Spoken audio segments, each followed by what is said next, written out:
Thank you, everyone, for joining us at the Project Censored radio show. We're very glad right now to be joined by Dr. Harriet Fraad, who is a licensed mental health counselor and hypnotherapist in private practice in New York City. She writes and speaks on the intersection of politics, economics, and personal life in the U.S. Her work can be found on her website, harrietfraad.com. That's HARRIETFRAAD.com, as well as her podcast, Capitalism Hits Home. And with Liam Tate and Eco Heroi, It's Not Just in Your Head. Her latest written work appears in Knowledge, Class, and Economics by Routledge. Dr. Fraad was a founding mother of the women's liberation movement in New Haven, Connecticut, and has been an activist for her entire life. Dr. Fraad, thank you so much for joining us. Well, I am really glad to be here. So, Dr. Fraad, I want to jump right in here into the dark and morbid reality of living in the United States these days. There have been more mass shootings than days in 2023. And there's always this back and forth, on corporate media. It's the guns. No, it's the mentally ill. Now, because they're trans and mentally ill. And when they say mentally ill, they're, of course, suggesting that it's their own personal problem, right? It's not anything systemic. It's just that's a bad egg.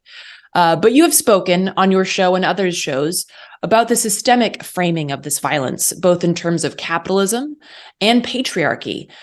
Could you shift that framing for us into those two spaces? Yes, I can. One of the things we have to notice, although they don't say another man shot people today, 97.5% of mass shooters are men. And the only biological female who shot anybody this year shot 5 people at the Covenant Christian School. Ironically, right after our mayor in New York said we wouldn't have mass shootings if we had more Christianity. Hardly. In any case, she was a trans woman aspiring to be male. So that we have to look at not only why mass shootings, but why men. Why men are the mass shootings. What's happening to masculinity, in the United States to drive men to just go in and shoot people? Well, it's complicated. The first place, the male role in the United States, in its patriarchal superiority, has undergone quite a beating. In the late 70s, capitalists, in search of greater profits, outsourced what were male, unionized, well-paid jobs to poorly paid nations with no ecological constraints nor workers' rights. Places like Bangladesh, Pakistan, China. One of the reasons China is the colossus it is that's where the manufacturer is, because that's where Americans moved it. I saw a statistic that said 60% of factories in China have American investment, which I'm not surprised. That's where the money was. And it was enabled by the discoveries of the mid to late 70s. Faster jet travel, faxes, computers that allowed a business to be managed abroad and its workers to be paid $3 an hour or under while it was in the United States. And then they brought their billions of profits back and bought our political system, which was for sale. At any rate, masculinity consisted of, and in many popular ways still does, consist of having a wage, a good job, and a wage that could support a dependent wife and children. Well, that's over.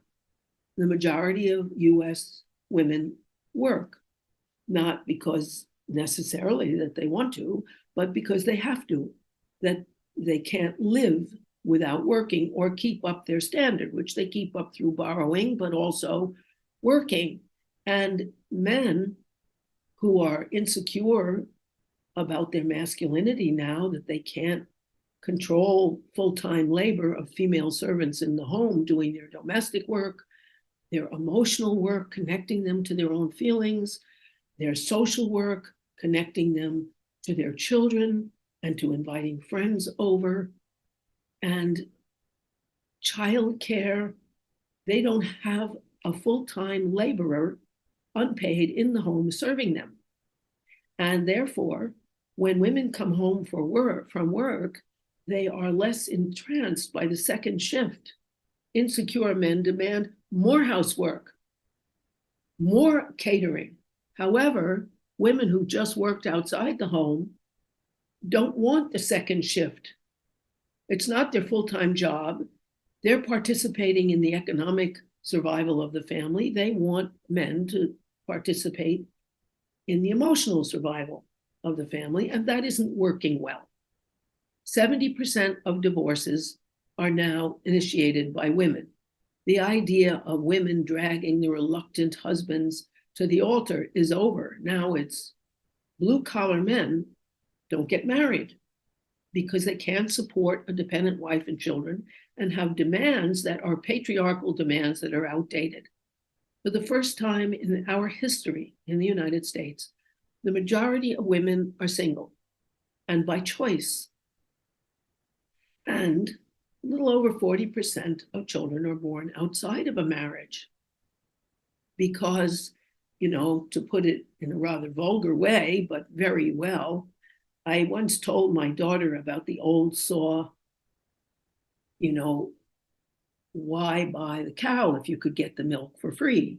In other words, be virginal. Don't give away your sex. And my daughter said to me, hey, Mom, why keep a pig in your house if all you want is sausage? Okay.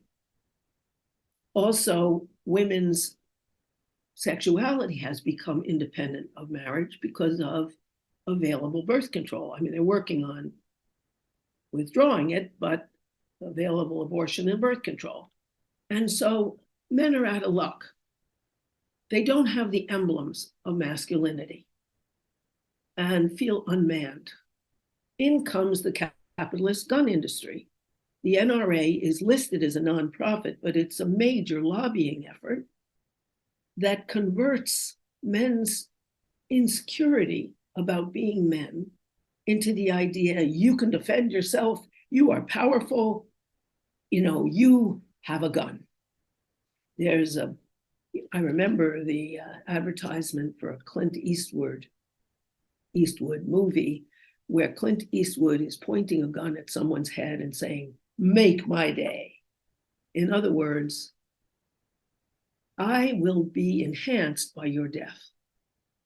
And ads like the ad for the Bushmaster automatic, which got such negative publicity by females that they took it off, but it was, does your wife or girlfriend earn more money than you?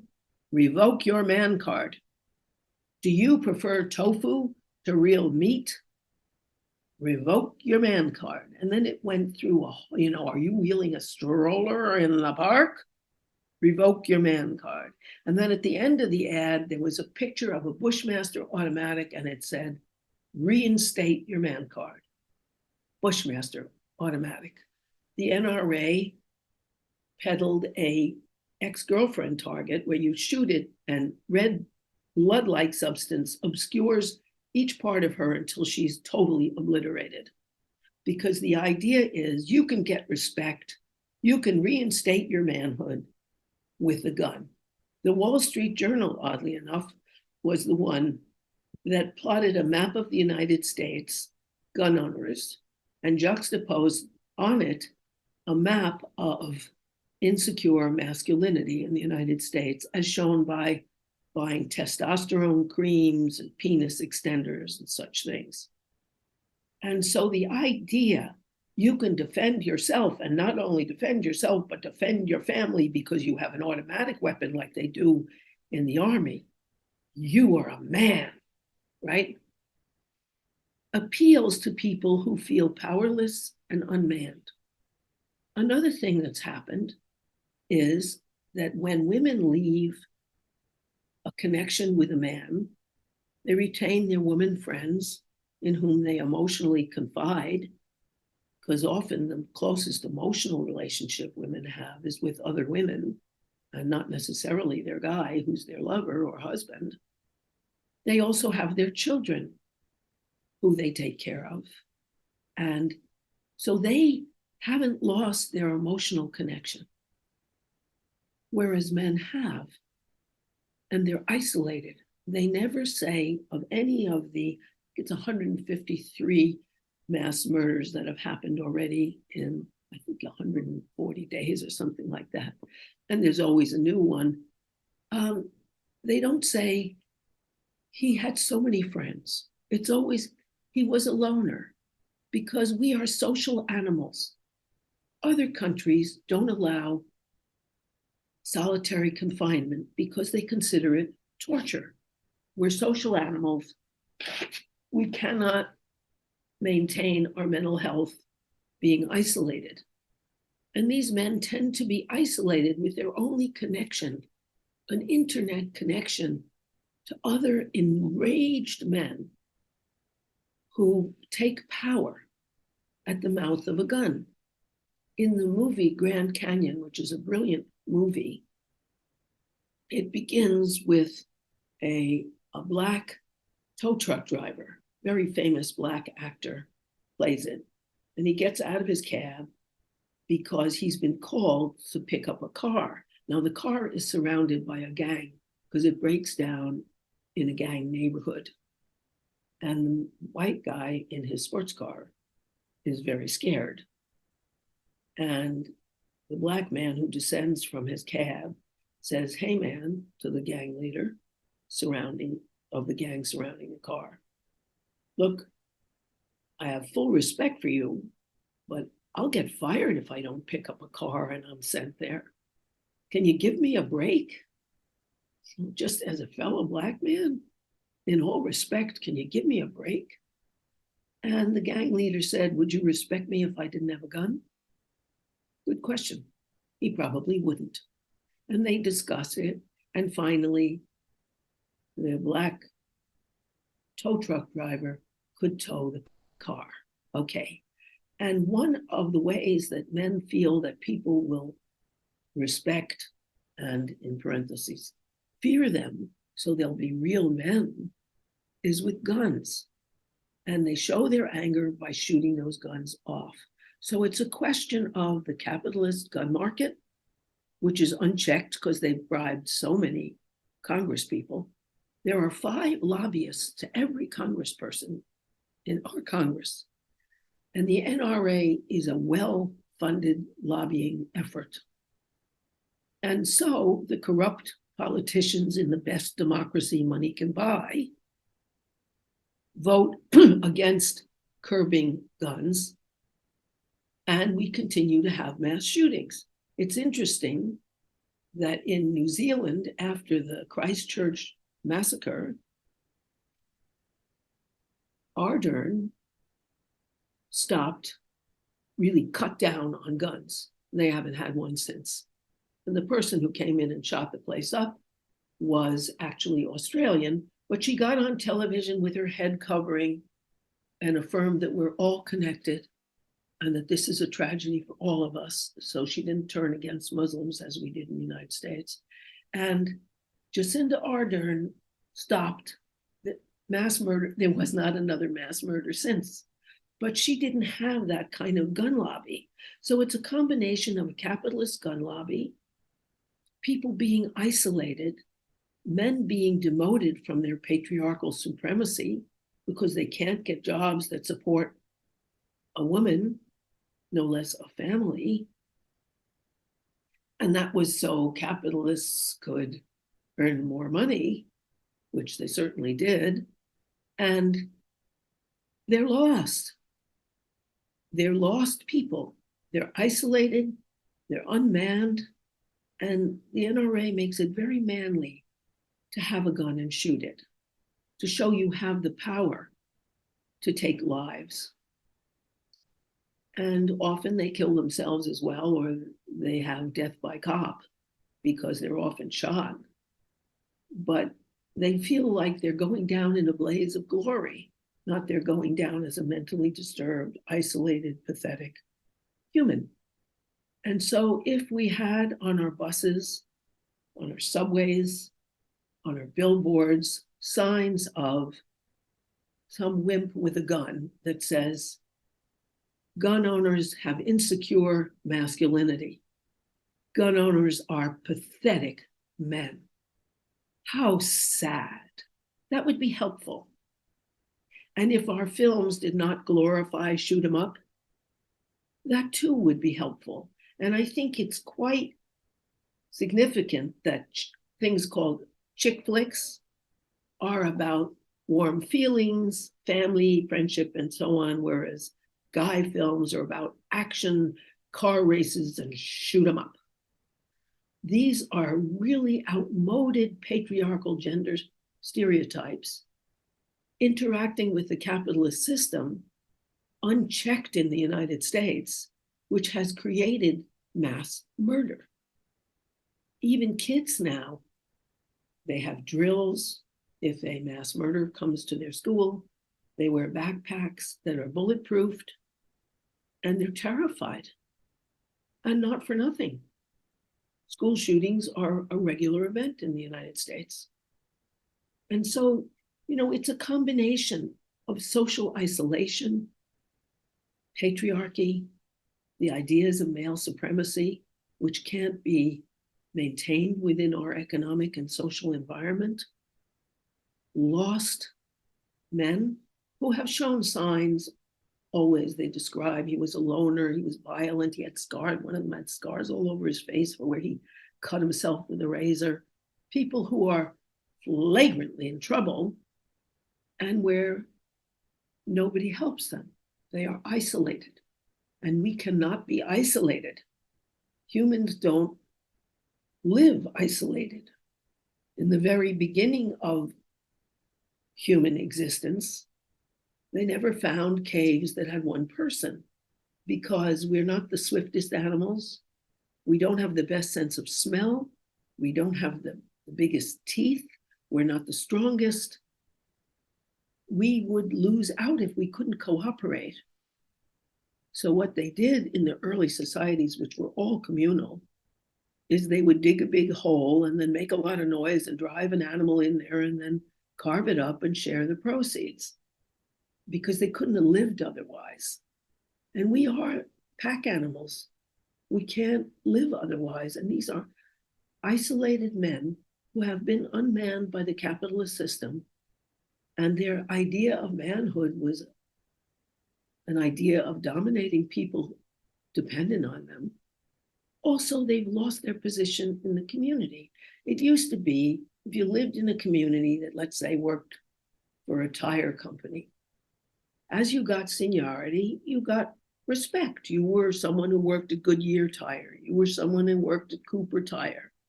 And you got a reasonable salary and you had a position and you could get a little house and you had a family.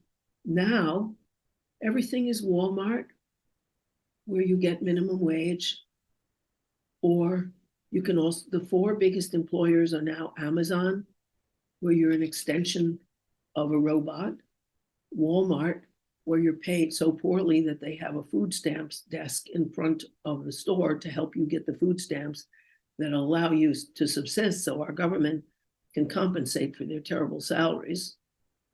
And they have huge parking lots for the people who live in their cars.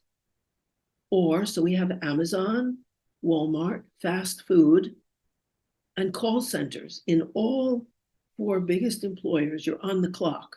If you don't, let's say, make your hamburger and get the person in and out in 2 minutes and 33 seconds, you're clocked, you're buzzed, your supervisor talks to you. You cannot ever put your elbows on the counter. And in Walmart, even if there's no one in the store or no one in your department, you are not allowed to sit down. You have no, these are not union jobs. You don't have rights. And so men no longer have the position not only in the family because of their family wages, but in the community that they once did. And also Americans are more and more isolated. As Robert Putnam wrote in 2009, and his experiments have been repeated every 5 or 10 years, there are fewer people in any group, PTA, bowling leagues, political organizations than were in bowling leagues alone in 1970. People are isolated on their own computer, on their own television, and they're terribly lonely. And women have been the social connectors, and men are going mad. And I think that's what's happening, a combination of capitalism exporting their jobs, blaming the Chinese, who Chinese welcomed the jobs, but it was the American companies that exported them. And they're demoted. And rather than saying, okay, we're all in it together, men and women, Black and white, and having a class agenda that we need to stop these two-class system in the United States of an employer class and an employee class, and have more co-ops and have stronger unions. Stronger unions are emerging because people are realizing they'll never make it isolated against a capitalist monster. But we need that. We need an embracing total movement. One of the reasons that 4 million French people are out in the streets protesting Macron's raising the pension age from 62 to 64 is that Mélenchon has a class agenda. It's not reported in the United States, even though he got 1% less than the fascists who were reported in the last election. But he has a class is the central post of this umbrella. And the spokes and the fabric are, in their case, Black Lives Matter, Algerian Lives Matter, Women's Lives Matter, and Climate Matters. All the movements are united with what they have in common, a different class agenda that would allocate resources differently to address their problems. They have that unity. We don't have that in the United States. We don't really have an alternative system party. We have a choice of two capitalists, and that's it. But they do have a choice. They have a fascist party. They have a communist party. They have a socialist party. They have Mélenchon, who tries to unite them all. And they also don't allow any private money in elections.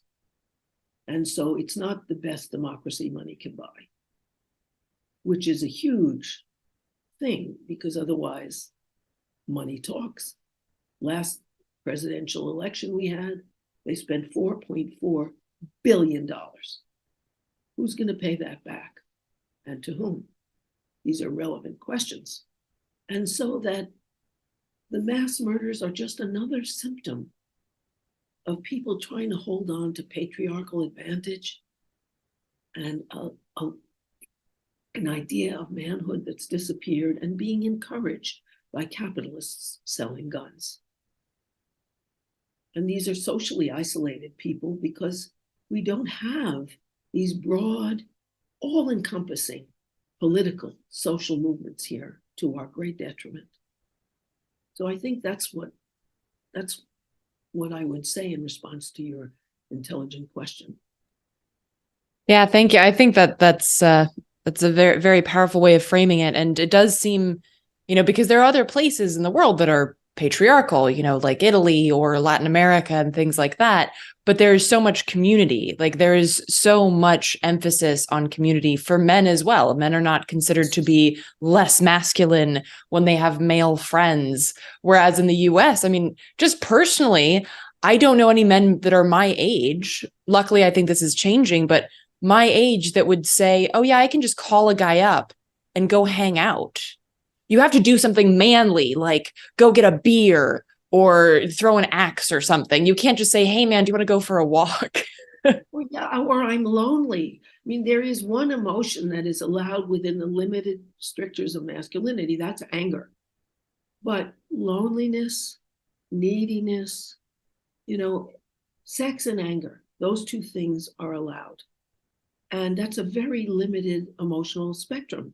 I'm impressed that I can go into a ladies' room in a restaurant and have more intimacy than men have with their friends. Some woman can say to me, oh, do I look fat in this? My husband thinks I'm too fat, or my boyfriend is so critical, or whatever. And we can talk about how critical boyfriends are and about fatness. I can't imagine a man saying to another man as they pee, do I look fat to you? Is my dick too small? What do you think? No. They stand there alone and pee and then leave. And that kind of bonding, that kind of emotional bonding, women and girlfriends, when they're even from the time they're little girls walk around with their arms around each other. But if boys do that, they're called faggot by the other boys. And when my children were little, when my daughter had a sleepover, they both had single beds. When my daughter had a sleepover, her friend slept with her. With my son, one of them slept on the floor.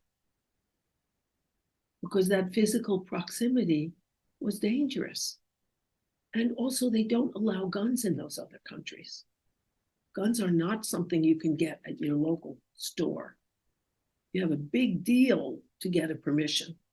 And even those countries that do have a lot of guns, like Canada, because they do a lot of hunting, they don't shoot each other with them.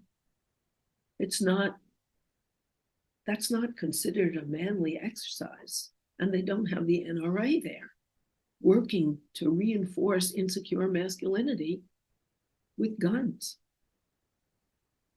It's a tragedy because people are scared, and not for nothing, unfortunately.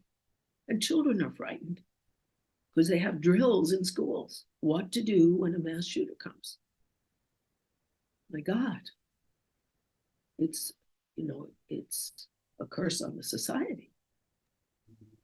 Yeah, absolutely. And kind of wrapping up here, I mean, it seems more clear that the psychology of violence is very prevalent in patriarchy, right? It's connected to manhood, but it's also very much connected to capitalism. That to be violent and to be abrasive to the point of inflicting pain on your fellow human beings. Why is that? And do you feel that it's possible to combat the issues of mass shootings or even just violence in our communities without confronting capitalism? I think you would certainly have to start confronting buying off our legislature. And as it turns out, even our Supreme Court, that you'd have to prohibit private money in elections, the way they do all over Europe, for obvious reasons. I mean, Sarkozy, who was a candidate, looks like he's going to jail. At the very least, you're excluded from the race, and at the most, you're in jail. And of course, they cheat a little, but it's not the wholesale buyout that it is here. And so you'd have to get money out of elections. You'd also have to stop the gun lobby. You'd have to stop them from being a nonprofit in the first place, and you'd have to do something to curb lobbying. It's interesting that it was Santos, the most obviously corrupt member of the Congress, who the one bill that he initiated was making the Bushmaster automatic the all-American gun. And he probably got a nice payout from the Bushmaster Corporation. And they are not held accountable for these mass murders. It's always a lone individual who has mental health issues. Now, most people in America have mental health issues. The empire is crumbling. And the idea and values that if you are white and male, all you have to do is work hard and you can make a decent living with a dependent wife and children. I mean, that's over.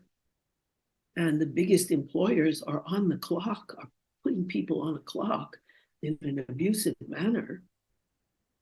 The quality of life and dream has changed. And people are terribly upset. The women don't go around shooting people. Go into a shopping mall or a school. The only woman who did was a trans woman or aspiring trans woman. We are taught to be nurturers. There's a difference in the United States. And if you look at the girls section, it's much more dolls oriented, dolls, makeup, stuff like that. Boys have guns. And that's only in the US. If you go into a toy store in France, don't have guns. You know, that it's an emblem of masculinity from the time you're a little boy with your cap gun to the time you're a man with your Bushmaster automatic. And that is not so in any other country. They all have very strict gun laws and no mass murders, or very few. It's a combination of patriarchy, an idea of manhood that excludes neediness, loneliness, and sadness. They're allowed to need sex, and they're allowed to have an emotion that's anger. I had a client who was a salesperson, and he said he used to go into hotels and hire a prostitute just so he'd have somebody to sleep next to. He didn't care about the sex. He was lonely, but he had to have a sexual excuse, because that's a terribly limited idea. And as women have claimed our anger and our ambition and have been pushed out into the workforce and wanted to go, our rainbow, our spectrum of ideas and possibilities has expanded, whereas men's have contracted. The majority of people in college and graduate school are now women,